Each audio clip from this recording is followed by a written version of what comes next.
আল্লাহর হুকুম নবীর তরিকা না থাকার কারণে আজকে ঘরের মধ্যে অশান্তি। আমার সন্তান ভালো না, আমার সন্তান খারাপ, কারণ আমি নিজে, কারণ আমি আমার গার্জেন যে আমার সন্তানটা আজকে খারাপ হয়েছে, আমার গার্জেন যিনি, তাদের কারণেই, কারণ মা বাবা সন্তানকে ভালো পথে দেখায় নাই, মা বাবা সন্তানকে সঠিক শিক্ষা না দেওয়ার কারণে আল্লাহর হুকুম নবীর তরিকা তাকে শিখায় নাই। আল্লাহর হুকুম 5 ওয়াক্ত নামাজ, আল্লাহর হুকুম রোজা, আল্লাহর হুকুম এরকম ভাবে হজ যাকাত, এরকম যে আল্লাহর হুকুম আর নবীর তরিকা আমরা আমাদের ঘরের মধ্যে প্রত্যেকটা সদস্যদের মধ্যে ফিট না থাকার কারণে আজকে আমাদের ঘরের মধ্যে অশান্তিতে বিরাজমান। আজকে আমাদের ঘরের মধ্যে অশান্তি, আজকে আমার সন্তান অন্যায় পথে চলে, আজকে আমার মেয়েটা বেপরদা চলে, আজকে আমার সন্তান বাবার কথা শোনে না, মার কথা শোনে না, বড় ভাইয়ের কথা শোনে না, বড় বোনের কথা শোনে না। কারণ আজকে আমার সন্তান খারাপ। এই সন্তানকে যখন জাহান্নামে নিক্ষিপ্ত করবে তখন সন্তান বলে উঠবে, আয় আল্লাহ, আপনি আমাকে তো জাহান্নামে দিবেনই, আমার মা বাবাকে আমার সামনে আনেন, আমি আমার মা বাবার উপরে পাড়া দিয়ে আমি জাহান্নামে যাব। কেন কেন বলতেছে, সন্তান বলবে, আয় আল্লাহ, দুনিয়াতে থাকাকালীন আমার মা বাবা, আমার অভিভাবক আমাকে সঠিক শিক্ষাটা দেয় নাই, আমাকে সিরাতে মুস্তাকিম যে রাস্তায় চললে তোমাকে পাবো, তোমার রাসূলকে পাবো, তোমার রাসূলকে পাবো, সেই শিক্ষাটা আমাকে দেয় নাই। মুহতারাম হাজরিন, আমরা আমাদের সন্তানদেরকে সঠিক শিক্ষা দেব, আমরা আমাদের সন্তানকে সঠিক রাস্তা দেখাবো। এই জন্য মুহতারাম হাজরিন, মৃত্যুর কথা বেশি বেশি করে স্মরণ করব, প্রত্যেকে স্মরণ করব। দেখেন, মৃত্যু থেকে কেউ বাঁচতে পারবে না। মৌতু কাসিন কুল্লু নাসিন শারিবুন, কবরু বাইতিন কুল্লু নাসিন দাখিলুন। মৌত থেকে যতই পালাও মৌত তোমায় লইবে গিরি, যদিও সুদূর আকাশ পথে সেতাই লাগিয়ে সিঁড়ি। মুহতারাম হাজরিন, আল্লাহ তাআলা যে কাজ করলে আল্লাহ তাআলা খুশি হন, আল্লাহ তাআলা সন্তুষ্ট হন, তার মধ্যে অন্যতম একটা হচ্ছে সুহবতে আহলুল্লাহ।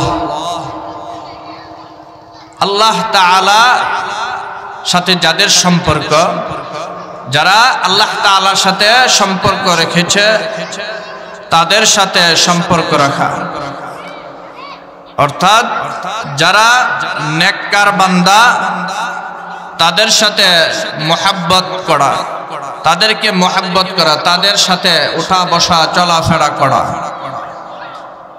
তাদের সাথে সম্পর্ক রাখা।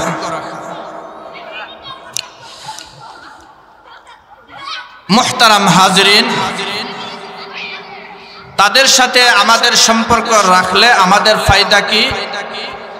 তাদের সাথে আমাদের মুহাব্বত রাখলে, সম্পর্ক রাখলে আমরাও একদিন নেককার বান্দা হিসেবে পরিগণিত হবে। সকলে চিল্লায়ে বলি সুবহানাল্লাহ। মুহতারাম হাজরিন, আর যাদের সাথে চললে আমার জীবনটা ধ্বংস হয়ে যাবে, জীবনটা ধ্বংসের কাতারে চলে যাবে, তাদের থেকে আমাদেরকে ফিরিয়ে রাখা। আমাদের সন্তানরা, বর্তমানে আমাদের যুবক ভাইয়েরা, যুবক বোনেরা, বর্তমানে আমরা কার সাথে মিশতেছি ওই দিকটা একটু যদি আমরা লক্ষ্য রাখি, যে আমার সন্তান কার সাথে মিশতেছে, আমার মেয়েটা কার সাথে মিশতেছে, আমার ছেলেটা কার সাথে মিশতেছে, সে ছেলেটা ভালো কি না মন্দ, আমি যে মিশতেছি সে নেককার নাকি সে বদকার, সে ভালো পথে চলে নাকি মন্দ পথে চলে, এটা আমরা বর্তমানে আমাদের গার্জিয়ান যারা আছে প্রত্যেকেরই দরকার যে আমার সন্তানটা কার সাথে চলতেছে। যদি আমার সন্তানটা অন্যায় পথে চলে যায়, খারাপ লোকদের সাথে সংস্পর্শ রাখে, আমার সন্তানকে বুঝিয়ে শুনিয়ে যারা নেককার, যারা সোহবতে আহলুল্লাহ, আল্লাহ ওয়ালাদের সংস্পর্শে আমার সন্তানকে কি করা, সে রাস্তাটা দেখে দেওয়া। কিন্তু আমরা কি আমাদের সন্তানদেরকে একদিন খবর নিছি যে আমার সন্তানটা কোন দিকে যাইতেছে? যখন সন্তান খারাপ হয়ে সারে, যখন সন্তান খারাপ হয়ে যায়, তখনই বুঝে আসে যে হয় আমি কি করলাম, আমার সন্তানটা দিয়ে এখন অন্যায় পথে চলে গেছে, আমার সন্তানটা দিয়ে এখন খারাপ পথে চলে গেছে। এরকম আছে না? কিন্তু আমাদের উচিত ছিল আমার সন্তানকে প্রথম থেকে, ছোট কাল থেকে, যখন তার একটু বুঝ হয়েছে, তাকে মসজিদের ইমাম সাহেব আছে, মসজিদের মুয়াজ্জিন সাহেব আছে, তাদের সাথে রিয়াজু করা, তাদের সহবতে আমার সন্তানকে যদি আমি দিয়ে দিতাম, তাহলে আজকে আমার সন্তান এরকম অন্যায় পথে যেত না, খারাপ পথে চলত না। কারণ আল্লাহ তাআলা কোরআনে কারিমে ইরশাদ করেন যে নেককার বান্দাদের সাথে সম্পর্ক রাখা। ইয়া আইয়ুহাল্লাযীনা আমানুত্তাকুল্লাহ ওয়া কুনু মা'আস সাদিকিন। আল্লাহ তাআলা এই পবিত্র কোরআনে কারিমে ইরশাদ করেন, হে ঈমানদারগণ, তুমি আমি মাওলা পাককে ভয় করো, মাওলা পাকের ভয় তোমার অন্তরে জাগ্রত করো, সৃষ্টি করো। তারপরে আল্লাহ তাআলা বলতেছেন ওয়া কুনু মা'আস সাদিকিন, আর তুমি সৎ মানুষদের সাথে তোমার সম্পর্ক করো, যারা নেককার, যারা আল্লাহ ওয়ালা, যারা মুমিন বান্দা, যাদেরকে দেখলে তোমার আল্লাহর কথা স্মরণ হয়, যাদেরকে দেখলে বান্দা জান্নাতের কথা স্মরণ হয়, জাহান্নামের কথা স্মরণ হয়, তাদের সাথে তুমি মোহাব্বত করো, তাদের সাথে তুমি সম্পর্ক রাখো, তাদেরকে তুমি ভালোবাসো। কিন্তু আমরা আজকে বর্তমান আমাদের যুবক ভাইদের এরকম পরিস্থিতি হয়েছে, আজকে বর্তমান জমানায় যুবক যুবতীর এরকম পরিস্থিতি হয়েছে যে আজকে রাস্তা দিয়ে চলাফেরা করলে মনে চায় যেন সেই রাস্তা দিয়ে হাঁটা চলাফেরা করাটা দুষ্কর হয়ে যায়। কারণ আমাদের আজকে সোহবতে আহলুল্লাহদের সাথে সম্পর্ক না রাখার কারণে আমার সন্তান খারাপ পথে চলে গেছে। সোহবতে আহলুল্লাহদের সাথে সম্পর্ক না রাখার কারণে আমার মেয়েটা আজকে বেপথে চলে গেছে, আমার মেয়েটা আজকে বেপর্দা চলে, আমার সন্তান আজকে সিগারেট খায়, আমার সন্তান আজকে অন্যায় পথে চলে গেছে। মুহতারাম হাজরিন, কবি বলেন সোহবতে সালেহ তোরা সালেহ কুনাদ, সোহবতে তালেহ তোরা তালেহ কুনাদ। কবি বলেন যারা সৎ মানুষের সাথে সম্পর্ক রাখবে তারাই সৎ মানুষ হিসেবে পরিগণিত হবে। সৎ সঙ্গে স্বর্গবাস, অসৎ সঙ্গে সর্বনাশ। যদি আমি সৎ মানুষের সাথে, ভালো মানুষের সাথে মোহাব্বত রাখতাম, আদান প্রদান করতাম, তাহলে একদিন আমিও নেককার হয়ে যেতাম, আমিও ভালো মানুষ হিসেবে পরিগণিত হয়ে যেতাম। আলহামদুলিল্লাহ, আমাদের এই যে এই মসজিদের যিনি সম্মানিত খতিব সাহেব হুজুর, আমার উস্তাদ হযরত মাওলানা মুফতি কারি হুসাইন সাহেব খুরশিদি সাহেব হুজুরের সাথে আলহামদুলিল্লাহ অত্র এলাকার মানুষ সম্পর্ক রাখার কারণে অত্র এলাকার প্রত্যেকটা মানুষ, বৃদ্ধ থেকে যুবক পর্যন্ত মানুষ সম্পর্ক রাখার কারণে আলহামদুলিল্লাহ প্রত্যেকটা এই বাড়িতে আজকে কোরআনের আলো চালু হয়েছে, প্রত্যেকটা ঘরে ঘরে কোরআনের হাওয়া চালু হয়েছে। এই জন্য আমাদের উচিত এরকম উলামা একরামদের নজরে থাকা, উলামা একরামদের সাথে সোহবতে থাকা, আলেম উলামাদের সাথে সংস্পর্শ রাখা, যাদেরকে দেখলে আপনার আমার আল্লাহর কথা মনে হবে, আখিরাতের কথা মনে হবে, তাদের সাথে আমাদেরকে সুসম্পর্ক রাখা। আলহামদুলিল্লাহ অত্র এলাকা আজ থেকে প্রায় এরকম 14 বছর পূর্বে আমি এই রাস্তা দিয়ে আসা যাওয়া করতাম। তখনের পরিবেশ আর বর্তমান পরিবেশ অনেক পাল্টে গেছে। আলহামদুলিল্লাহ আসলে মনটা জুড়ে যায় যে এই এলাকার প্রত্যেকটা মানুষ উলামা একরামদের সাথে মহব্বত রাখার কারণে আজকে অত্র এলাকা আলহামদুলিল্লাহ যুবক থেকে নিয়ে বৃদ্ধ পর্যন্ত প্রত্যেকটা মানুষ চেহারা দেখলে মনটা জুড়িয়ে যায়। কেন? তাদের সাথে থাকার কারণে মানুষ কি হয়, সোহবতে আহলুল্লাহ হয়ে যায়।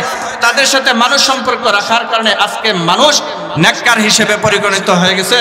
আলহামদুলিল্লাহ এরকম দেখেন নবীজির সাথে সম্পর্ক রাখার কারণে হযরত আবু বকর সিদ্দিক রাদিয়াল্লাহু তাআলা আনহু, হযরত ওমর ফারুক রাদিয়াল্লাহু তাআলা আনহু, হযরত উসমান রাদিয়াল্লাহু তাআলা আনহু, এরকম ভাবে হযরত আলী রাদিয়াল্লাহু তাআলা আনহু, এরকম সাহাবা আজমাইন রাদিয়াল্লাহু তাআলা আনহুম আজমাইন, ওনারা নবীজির সাথে সম্পর্ক রাখার কারণে আল্লাহ তাআলা তাদের প্রতি রাজি এবং খুশি হয়ে গেছেন।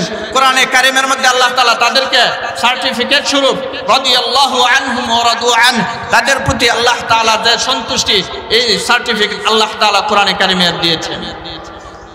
এই জন্য আমাদের প্রত্যেকটা বান্দার উচিত যারা আল্লাহ ওয়ালা, যারা সঠিক পথ প্রাপ্ত, তাদের সাথে আমাদেরকে রিয়াজত করা, তাদের সাথে আমাদের সম্পর্ক রাখা। মুহতারাম হাজিরিন, এই কাজটা আল্লাহ তাআলার কাছে অত্যন্ত পছন্দনীয়। তারপরে আরেকটা কাজ এরকম আছে যে কাজ করলে আল্লাহ তাআলা বান্দার প্রতি খুশি হন। সে কাজটা কি? আল্লাহ তাআলা কোরআনে কারীমে ইরশাদ করেন, ইয়া আইয়ুহাল্লাযীনা আমানু যকুরুল্লাহ, ইয়া আইয়ুহাল্লাযীনা আমানু যকুরুল্লাহ যিকরান কাসীরা। যারা অধিক পরিমাণে জিকির করবে, আল্লাহ তাআলাকে স্মরণ করবে, যারা আল্লাহ তাআলার স্মরণে সদা সদা সর্বদাই মগ্ন থাকবে, তাদের প্রতি আল্লাহ তাআলা রাজি এবং খুশি হয়ে যান। আল্লাহ তাআলার স্মরণ, এটা আল্লাহ তাআলার কাছে অন্যতম একটা পছন্দনীয় কাজ। মুহতারাম হাজিরিন, কোরআনে কারীমে আল্লাহ তাআলা বলতেছেন, হে ঈমানদাররা, তোমরা আল্লাহ তাআলাকে বেশি বেশি করে স্মরণ করো, বেশি বেশি করে আল্লাহ তাআলার নাম তোমরা লও। ইয়া আইয়ুহাল্লাযীনা আমানু যকুরুল্লাহ, হে ঈমানদারগণ, তোমরা আল্লাহ তাআলাকে যিকরান কাসীরা, অধিক পরিমাণে জিকির করো। কতক্ষণ করব? ওয়াসাব্বিহুহু বুকরাতাও ওয়া আসীলা, ওয়াসাব্বিহুহু বুকরাতাও ওয়া আসীলা। আল্লাহ তাআলা বলতেছেন তুমি কতক্ষণ করবা? আল্লাহ তাআলা পবিত্র কালামুল্লাহ শরীফে তার জবাব দিয়েছেন, সকাল থেকে সন্ধ্যা, সন্ধ্যা থেকে তুমি সকাল পর্যন্ত আল্লাহ তাআলার নাম নিতে থাকো। সদা সর্বদাই আল্লাহ তাআলার নাম নিবা। আজকে কি আমরা আল্লাহ তাআলার নাম জপি? আল্লাহ তাআলাকে স্মরণ করি? কতক্ষণ করি? মনটা চাইলে করি। যখন মুয়াজ্জিন সাহেব নামাজের জন্য আহ্বান করছেন, তখনই আল্লাহর কথা স্মরণ। যারি মসজিদে আযান দিছে, মা বাবা সন্তানদেরকে বলে, হে সন্তান, মসজিদে আযান দিছে, যা গিয়া নামাজটা পড়ে আস, আল্লাহর কদমে গিয়ে সিজদা দিয়ে আস, তখন স্মরণ হয়। আর আল্লাহ তাআলা তো বলছে সদা সর্বদাই আল্লাহ তাআলার কথা স্মরণ করার জন্য, আল্লাহ তাআলার নাম নেওয়ার জন্য। আর এরকম আজকের মতো এই যে দেখেন মজমা, এই মজমা যখন হয়, এরকম দিনী পরিবেশ যখন হয়, তখনই আমাদের একটু স্মরণ আসে যে হ্যাঁ আল্লাহ যে একজন, সে মালিকের কথা আমাদের স্মরণ হয়। আর যখন এই মজমা চলে যাবে তখন আমরা আল্লাহ তাআলাকে আর স্মরণে রাখি না। হ্যাঁ, আর এরকম ভাবে আবার যখন আগামী বছর এরকম আসবে, হ্যাঁ, তখনই আমাদের আবার স্মরণ হবে। আর অর্থাৎ আর যখন মুয়াজ্জিন সাহেব মসজিদে আযান দেয় 5 ওয়াক্ত নামাজের সময়, ওই সময় আমাদের স্মরণ হয়। কিন্তু আল্লাহ তাআলা তো বলতেছে সদা সর্বদাই তুমি সারাক্ষণ আল্লাহ তাআলার জিকির করো। দেখেন ফেরেশতারা আল্লাহ তাআলার স্মরণ সদা সর্বদাই করতেছে, কোন মুহূর্তে হ্যাঁ তারা আল্লাহ তাআলার স্মরণ থেকে গাফেল নয়। কিন্তু আমরা আল্লাহ তাআলার বান্দা, সৃষ্টিজীব, আল্লাহ তাআলাকে আমরা স্মরণ করি না।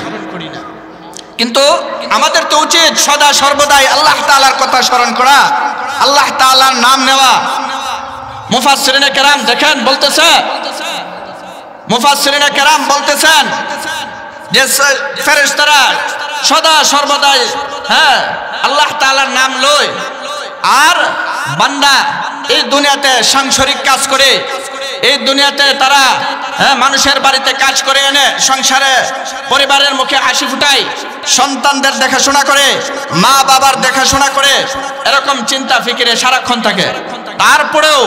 তারপরেও একবার যখন সুবহানাল্লাহ আলহামদুলিল্লাহ বলে, তখন আল্লাহ পাক বান্দার ডাকে সাড়া দেন।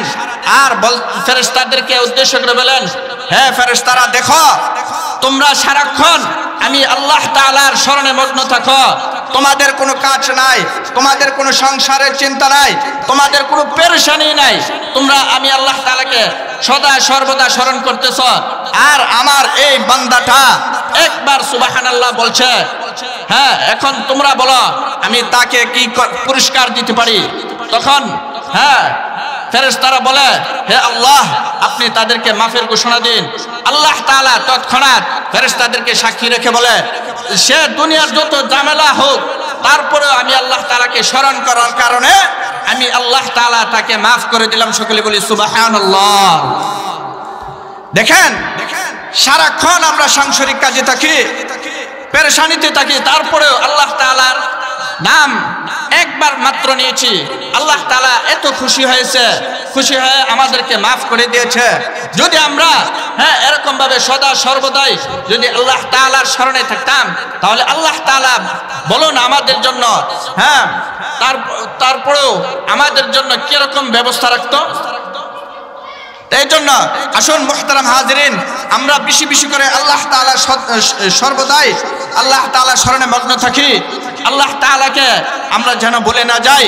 আল্লাহ তাআলা হ্যাঁ কোরআনে কারিমে ইরশাদ করেন, কেউ যদি আমাকে স্মরণ করে আমিও তাকে স্মরণ করি। ফাজকুরুনি আযকুরুকুম, ফাজকুরুনি, কেউ যদি আমাকে স্মরণ করে, আযকুরুকুম, আমিও তাকে স্মরণ করি। সকলে বলি সুবহানাল্লাহ। মুহতারাম হাজিরিন, আল্লাহ তাআলার সদা সর্বদা স্মরণ আমরা দিলের মধ্যে রাখবো, মুখের মধ্যে রাখবো, হাতে একটা তাসবিহ নিই। যদি আমরা পারি হাতে একটা তাসবিহ রাখি।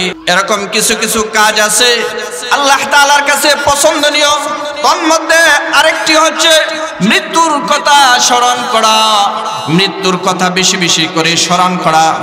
আল্লাহ তাআলা পবিত্র কালামুল্লাহ শরীফে ইরশাদ করেন, কুল্লু নাফসিন যায়িকাতুল মাউত, প্রত্যেকটা প্রাণীর মৃত্যু বরণ করতে হবে, প্রত্যেকটা সৃষ্টিজীবকে মৃত্যু বরণ করতে হবে।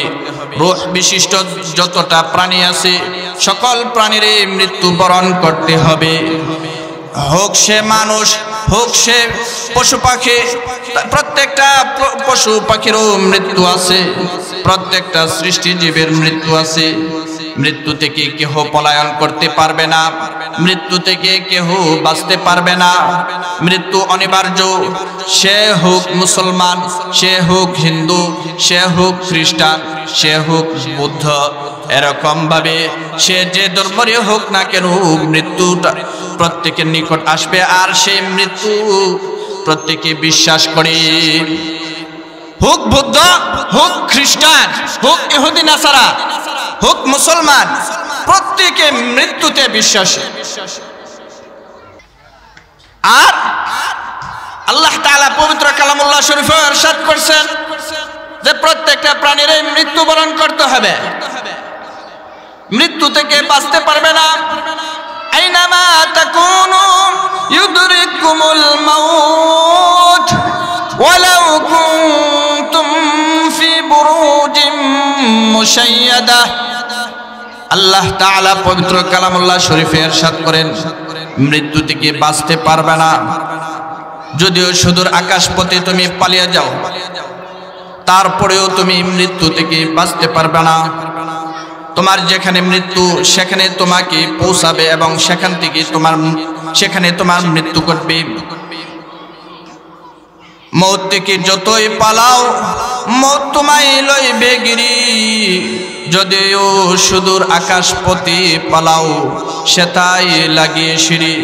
কবি বলেন তুমি যদি সিঁড়ি লাগিয়ে মৃত্যু থেকে বাঁচার জন্য আকাশপথে পালাও, তারপরেও তোমার মৃত্যু সেখানে যদি লেখা থাকে সেখানে আসবে। আজরাইলের হাত থেকে কেউ বাঁচতে পারবে না। মুহতারাম হাজিরিন, মৃত্যুর কথা বেশি বেশি করে স্মরণ করা, কারণ মৃত্যুর কথা বেশি বেশি করে স্মরণ করলে মুফাসসিরিনে কেরাম বলেন যে সে কখনো গুনাহের কাজ করবে না, সে কখনো অন্যায় কাজ করবে না, সে কখনো গুনাহের কাজ করবে না, সে কখনো নিন্দনীয় কাজে যাবে না, সে কখনো হারাম কাজে যাবে না, সে কখনো জিনাতে যাবে না, সে কোনো সুদে যাবে না, সে ঘুষ খাবে না, সে ঘুষ আদান প্রদানে লিপ্ত হবে না। মুহতারাম হাজিরিন, মৃত্যুর কথা বেশি বেশি করে স্মরণ করা। আল্লাহ তাআলা পবিত্র কালামুল্লাহ শরীফে ইরশাদ করেন ইয়া আইয়ুহাল্লাযীনা আমানুত্তাকুল্লাহ হাক্কা তুকাতিহ ওয়া লা তামুতুন্না। মৃত্যুর কথা বেশি বেশি করে স্মরণ করবা। মৃত্যু থেকে কেউ বাঁচতে পারবে না। আর মৃত্যু অনিবার্য প্রত্যেকটা মানুষের জন্য। যদি মৃত্যুর কথা স্মরণ হয় বান্দা গুনাহ থেকে গাফেল থাকবে। মৃত্যুর কথা স্মরণ হলে বান্দা নেক আমল করবে। মৃত্যুর কথা স্মরণ থাকলে বান্দা মসজিদে মুয়াজ্জিন মসজিদের মাইকে আজান দিয়েছে, আজানের সময় হয়েছে, নামাজের সময় হয়েছে, নামাজের মধ্যে বান্দা যাবে। মৃত্যুর কথা স্মরণ থাকলে সে সবসময় হালাল পথে চলবে, হারাম থেকে বেঁচে থাকবে। মৃত্যুর কথা স্মরণ নাই বিদায় আজকে আমাদের এই অবস্থা, সমাজের মধ্যে অবস্থা, আন্তর্জাতিকভাবে খারাপ অবস্থা, রাষ্ট্রীয়ভাবে আমাদের খারাপ অবস্থা। প্রত্যেকটা ঘরের মধ্যে অশান্তি বিরাজমান। কেন আল্লাহ তাআলার হুকুম নবীর তরিকা নাই। আল্লাহর হুকুম নবীর তরিকা না থাকার কারণে আজকে ঘরের মধ্যে অশান্তি।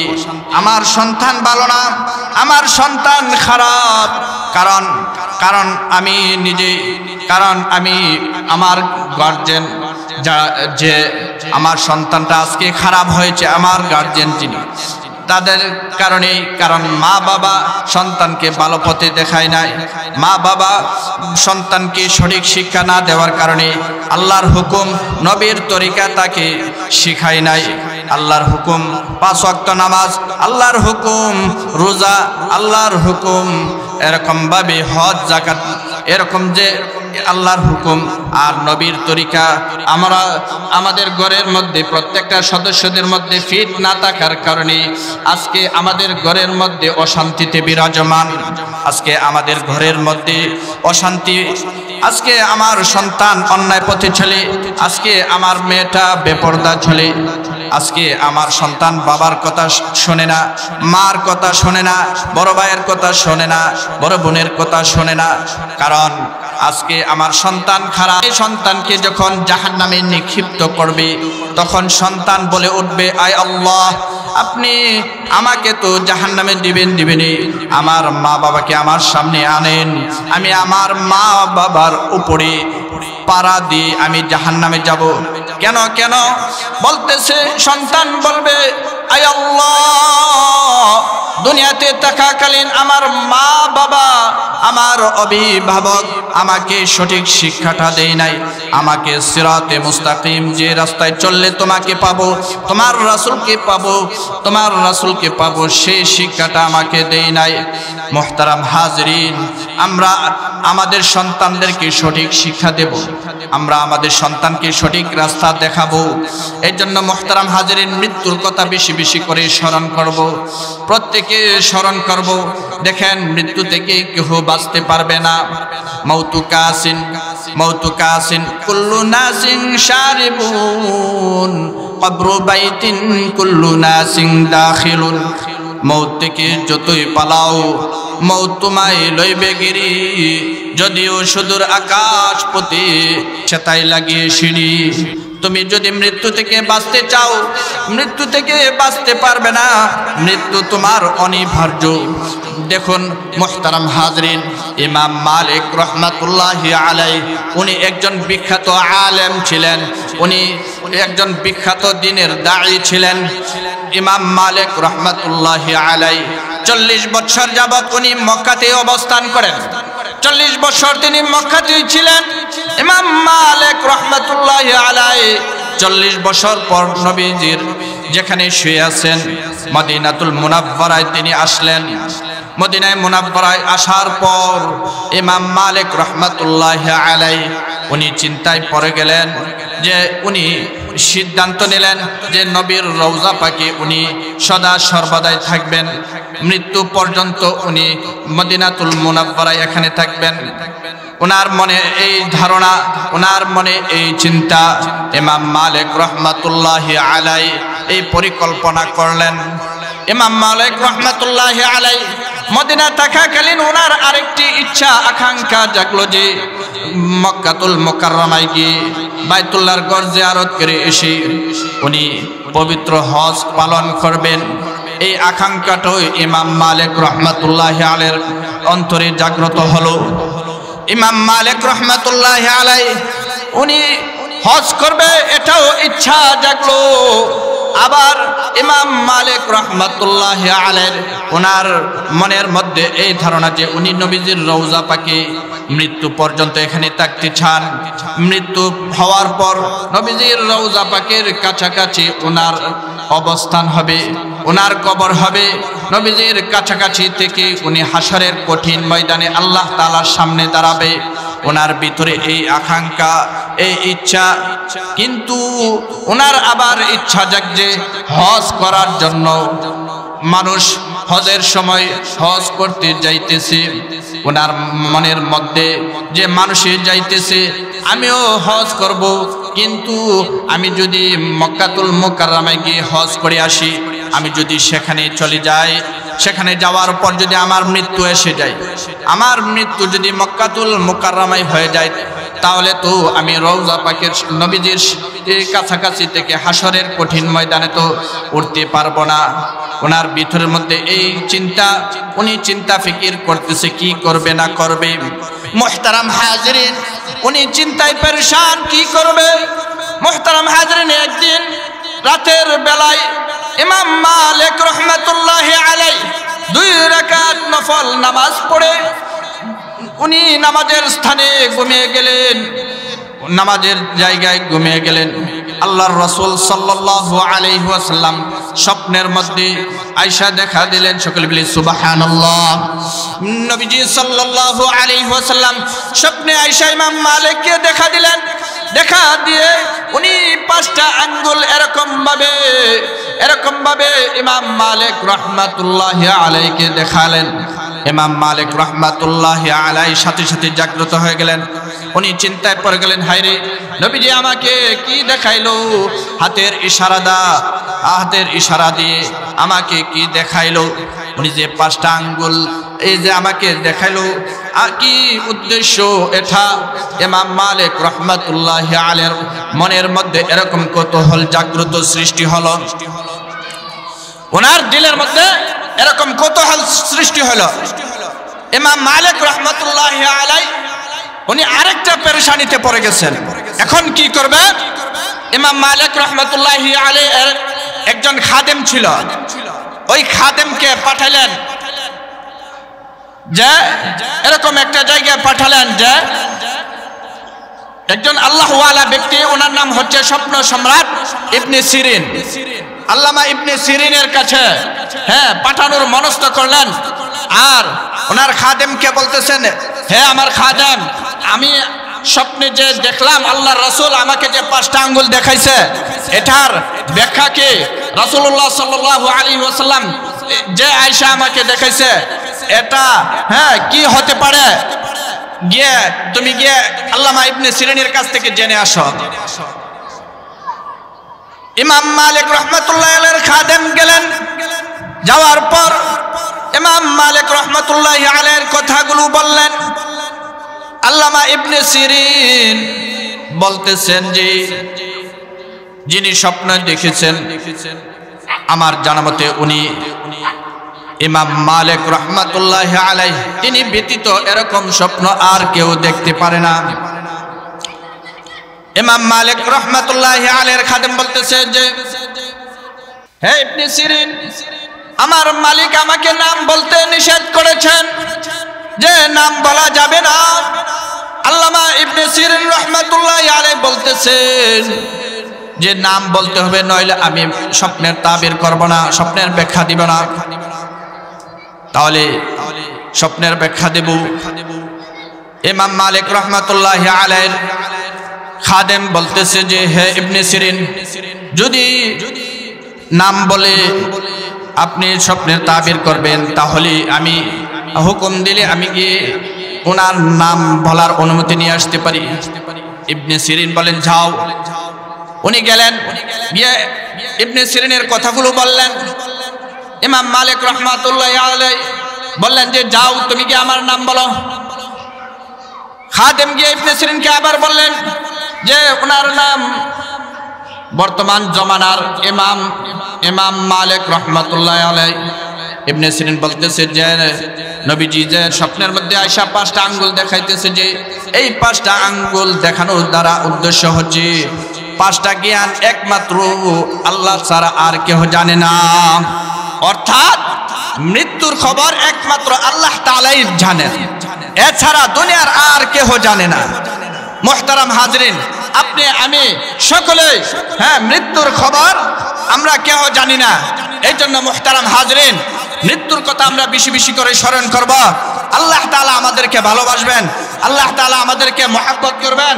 কয়েকটা জিনিস এরকম আছে যে কাজগুলো করলে আল্লাহ তাআলা আমাদেরকে মহব্বত করবেন, মহব্বত করেন ওই মানুষগুলোকে। তন্মধ্যে অন্যতম একটা হচ্ছে সুহবতে আহলুল্লাহ, আরেকটি হচ্ছে জিক্রুল্লাহ, আরেকটি হচ্ছে ইয়াদে মাউত। এই 3টা বেশি বেশি করে আমরা করার চেষ্টা করি। আল্লাহ তাআলা আমাদেরকে তৌফিক দান করুক।